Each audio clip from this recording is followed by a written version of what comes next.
Hello மக்களே, welcome back to Mumbai ஃப்ளாவிஸ் டைரியின் அன்பு வணக்கம். இன்னைக்கு நான் கார சட்னி தாங்க செய்ய போறேன். அதாங்க ரோட்டு கடை கார சட்னி. எனக்கும் ரொம்ப பிடிக்கும், உங்களுக்கும் ரொம்ப பிடிக்கும் அப்படின்னு நினைக்கிறேன். இட்லி, தோசை, சப்பாத்தி கூட, சாதம் கூட கூட சூப்பரா சாப்பிடலாம். ஈஸியான ரோட்டு கடை கார சட்னி வாங்க பார்க்கலாம். இப்போ நம்ம கார சட்னிக்கு தேவையான பொருட்கள் போட்டு அரைச்சி எடுத்துக்கலாம்.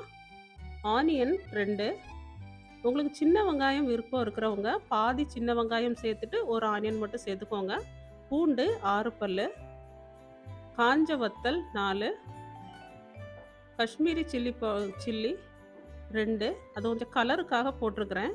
வெல்லம் ஒரு சின்ன துண்டுங்க, ஜாகிரி, அது உங்களுக்கு விருப்பம் இருக்கிறவங்க போட்டுக்கோங்க, இல்லைன்னா தேவையில்லை. சீரகம் 1/4 டீஸ்பூன், தக்காளி 2, இது நல்லா அரைச்சி எடுத்துக்கலாம். உப்பு தேவையான அளவு.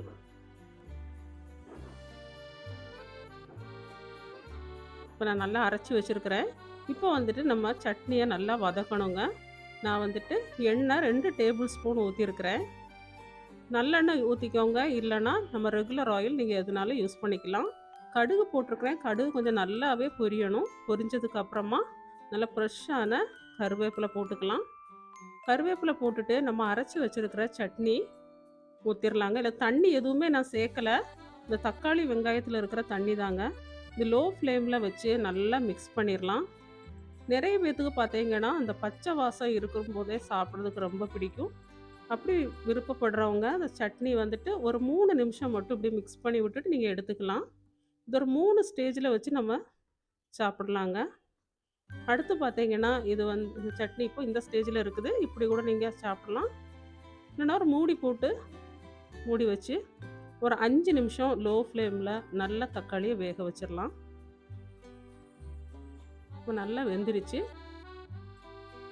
நீங்கள் தோசைக்கு சாப்பிட்றப்போ இந்த மாதிரி கூட நீங்கள் யூஸ் பண்ணலாம். இன்னும் கொஞ்சம் நேரம் மூடி வச்சு இன்னும் கொஞ்சம் திக்கானதுக்கப்புறம் இப்படி கொஞ்சம் எண்ணெய் எல்லாம் பிரிஞ்சு வந்ததுக்கப்புறம் இந்த மாதிரி ஸ்டேஜ்லேயும் நம்ம எடுத்துக்கலாம். இப்போ பாருங்கள் நல்லா வத்திருச்சு. இப்போ நல்லா திக்காயிடுச்சு.